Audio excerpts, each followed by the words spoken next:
Pokemon के एक ऐसे एपिसोड के बारे में बताता हूँ जिसको देख के व्यूअर्स को हॉस्पिटल जाना पड़ा। इस पोकेमोन का नाम है पोरीगोन और इसको फीचर किया गया था एक एपिसोड में जिसका नाम था इलेक्ट्रिक सोल्जर पोरीगोन। इस एपिसोड से एक बीमारी हो रही थी जिसका नाम था एपिलेप्टिक सीजर्स। इस एपिसोड के जापान में रिलीज के बाद लगभग 600 से भी ज्यादा लोगों को हॉस्पिटलाइज होना पड़ा और 12,000 से भी ज्यादा लोगों के अंदर इस डिजीज के सिम्टम्स पाए गए। इस सिचुएशन को जापान में पोकेमोन शॉक बोला गया। इस एपिसोड का इकलौता ब्रॉडकास्ट जापान में 16 दिसंबर 1997 को हुआ। ये एपिसोड पोकेमोन एनिमे का 38th एपिसोड था। इसके बाद इस एपिसोड को पूरे वर्ल्ड में और जापान में बैन कर दिया गया और इसकी कहीं भी और किसी भी दूसरी लैंग्वेज में डबिंग नहीं हुई और जापान के बाहर इस एपिसोड को कहीं भी टेलीकास्ट भी नहीं किया गया। बच्चों में होने वाले इन सीजर्स की सारी जिम्मेदारी जापान की गवर्नमेंट ने पोकेमोन कंपनी और निंटेंडो के ऊपर डाल दी और इसके बाद पोकेमोन का कोई भी एपिसोड 4 महीने तक जापान में रिलीज नहीं हुआ।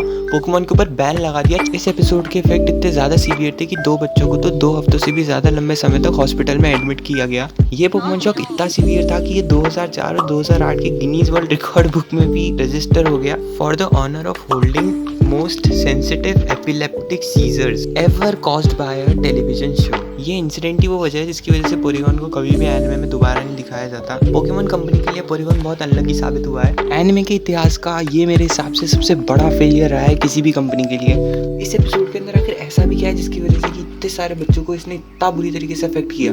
अब इसको समझने के लिए सबसे पहले इस एपिसोड का प्लॉट समझना होगा। इस एपिसोड के अंदर हमारे हीरोज ऐश, ब्रॉक, मिस्टी और पिकाचू एक ऐसे पोकेमोन सेंटर के अंदर पहुंचते हैं जहाँ पे गड़बड़ी आ रही होती है। असल में उस पोकेमोन सेंटर के अंदर जो पोकेमोन का ट्रांसपोर्ट सिस्टम है उसके अंदर एक गड़बड़ी हो रही थी। जिस भी पोकेमोन को इस पोकेमोन सेंटर से किसी दूसरे पोकेमोन सेंटर में ट्रांसफर किया जा रहा था वो कोई दूसरा ही पोकेमोन बन के आ रहा था। अब इसके बाद हमारे हीरो जाते हैं उस पीसी के अंदर ये पता लगाने की आखिर दिक्कत क्या आ रही है और हर बार की तरह इस बार भी दिक्कत होती है टीम रॉकेट। और इसके बाद वही होता है जो हर पोकेमोन के एपिसोड में होता है। हमारे हीरोज टीम रॉकेट को नाकाम कर देते हैं और वहाँ फंसे हुए पोकेमोन्स को बाहर निकाल लेते हैं। अब वो वजह जिस वजह के पीछे इस पोकेमोन एपिसोड को बैन किया गया था वो था ये वाला सीन। इस सीन के अंदर जब ऐश और बाकी से पोरीगोन के ऊपर बैठ के भाग रहे होते हैं तो टीम रॉकेट उनके ऊपर एक मिसाइल फायर करती है। पिकाचू इस मिसाइल को अपने थंडर शॉक से रोकता है और जिसकी वजह से जनरेट होती हैं लाइट्स। और इस सीन के अंदर जिस लाइट इफेक्ट्स को इस्तेमाल किया गया है वो है इस सीन की मेन दिक्कत। ये जो रेड और ग्रीन कलर के अल्टरनेट फ्लैशेस हैं जो कि 12 हर्ट्ज की फ्रीक्वेंसी पे आते हैं, इनकी वजह से ही हो रहे थे वो सीजर्स जिनकी हमने पहले बात करी थी। किसी ने भी ऐसा नहीं सोचा होगा कि बस टीवी पे कुछ लाइट्स देखने की वजह से लोगों के अंदर इतनी बड़ी बीमारी हो रही होगी। और इस सब की सबसे मजेदार बात तो ये है कि पोरीगोन को बैन किया गया जबकि पोरीगोन ने तो कुछ किया ही नहीं था।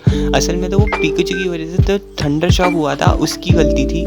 इस सीन के अंदर अगर किसी एपिसोड को बैन करना होता तो वो मेरे हिसाब से पिकाचू होना चाहिए था, पर हमारा क्यूट लिटिल पिकाचू बच गया इस बैन की वजह से। पर अगर पिकाचू बैन हो जाता तो शायद पोकेमोन की सीरीज ही बंद हो जाती। पर चलो ठीक है यार, हमारा पिकाचू बैन नहीं हुआ।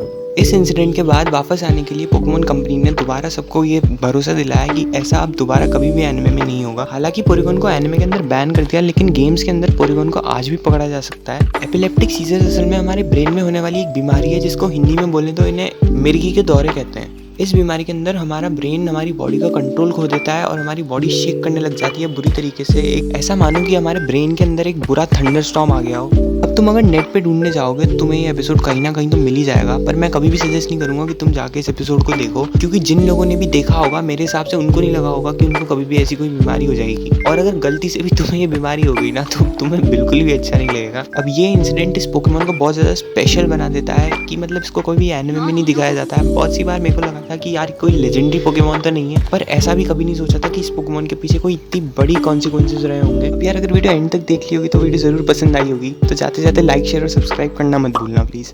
तो आज की इस वीडियो के लिए इतना ही, मिलते हैं अगले वाली वीडियो में। तब तक के लिए जय हिंद, जय भारत।